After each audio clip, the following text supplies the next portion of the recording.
So, Your Highness, Violet began, dripping with sarcasm, what's on our royal agenda? Asher stared, amused by her boldness. Did she have any idea she was the only person who could talk to him like this and live to tell the tale? But that's what he loved about her. He didn't want some timid, shrinking Violet. She wouldn't be his purple queen if she were. What captivated him most was the way she looked at him straight into his eyes. No disgust, no fake admiration. She saw him, truly saw him. Those cursed eyes he hated every time he caught his reflection. She looked at them like they were beautiful, magical. That alone had won him over. His beautiful, magical, purple queen. Violet was everything he'd ever wanted, a gift from the universe. He ached to run his fingers through her vibrant purple hair, to feel its silkiness. And her eyes, those striking gold eyes that held an unexpected fire. Purple hair and gold eyes weren't exactly typical. With all the human-wolf hybrids popping up lately, Asher had a theory. Maybe one of Violet's ancestors had gotten involved with a wolf, if you catch his drift. But since she was an orphan, tracing her family history was a dead end. Too bad. If his purple queen had wolf blood, she didn't show it. He'd been observing her all day, testing her on the training field, looking for anything unusual. Of course, she was clueless about his little game. No one ever knew the full extent of his games until they were already in too deep. His purple queen didn't smell like a wolf, didn't have the energy of one. Just a regular human, but regular didn't quite fit. She was anything but regular. And that fiery temper, it rivaled any wolf he'd ever met. Earth to His Majesty, what you thinking about? Violet's voice snapped him out of his thoughts. She snapped her fingers in front of his face. Don't forget, Your Majesty, we're supposed to be having a royal discussion. So, she was sticking with the whole royalty thing. Fine by him. Two could play that game. How about some royal fun instead? He purred, sliding his hand to her waist, then lower, cupping her backside. Hands off now.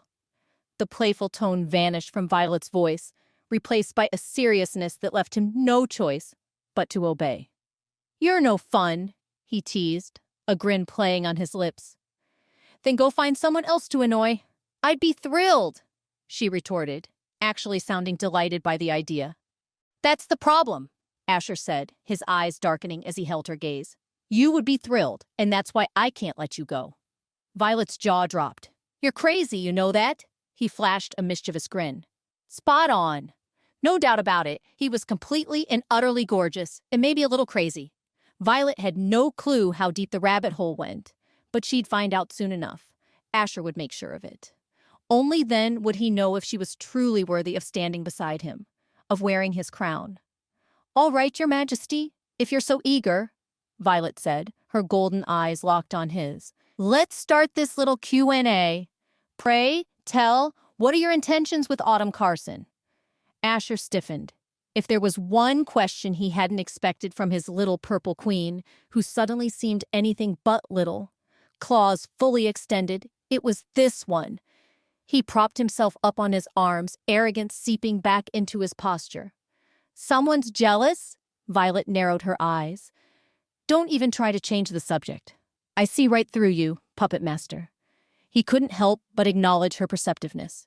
His purple queen was getting sharper, catching onto his games faster than before. He almost found it cute. Fine, he conceded, his tone turning serious. It was time to lay his cards on the table.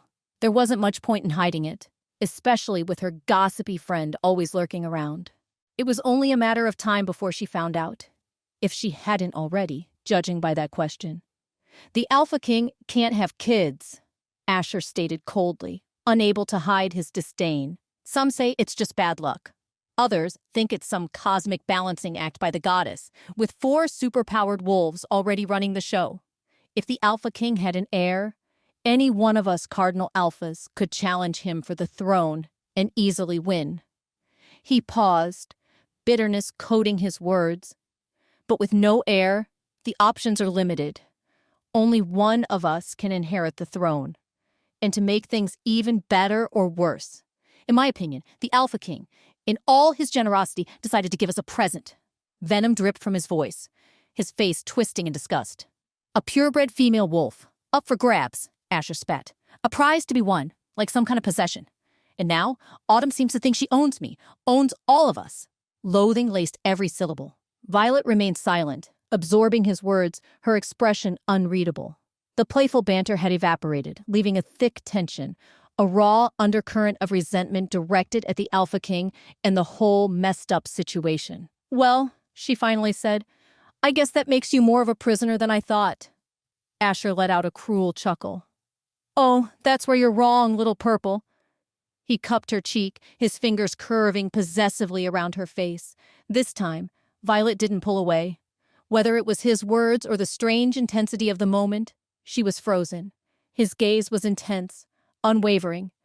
"I'm the puppet master. No one tells me what to do. I make the rules. I decide my path." He growled, a predatory edge creeping into his voice.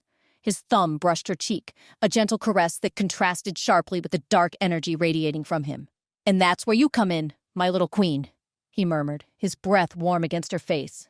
He leaned in closer, the air thick with a suffocating tension. His lips were so close to hers, anyone watching would think they were about to kiss. But he didn't kiss her. Instead, he stared into her eyes, his gaze unwavering. "You," he whispered, his voice a low rumble. "My purple queen will take Autumn's place." A bone-chilling cold, unlike anything Violet had ever felt, seeped into her skin. Her steps down the empty hallway were heavy, robotic, as if her body wasn't her own. Nothing made sense.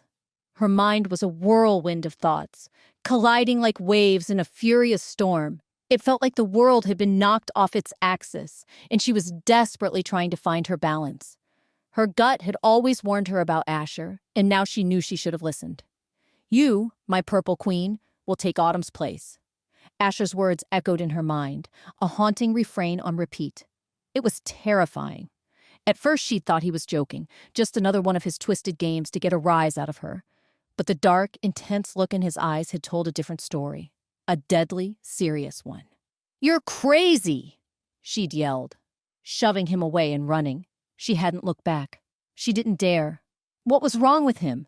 What did he mean, take Autumn's place?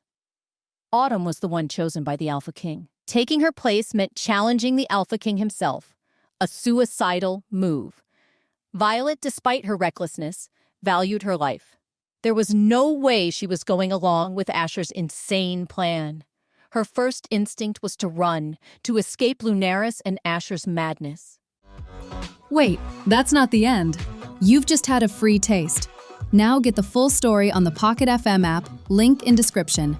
Check out our next video and playlist, and don't forget to like, share, and subscribe.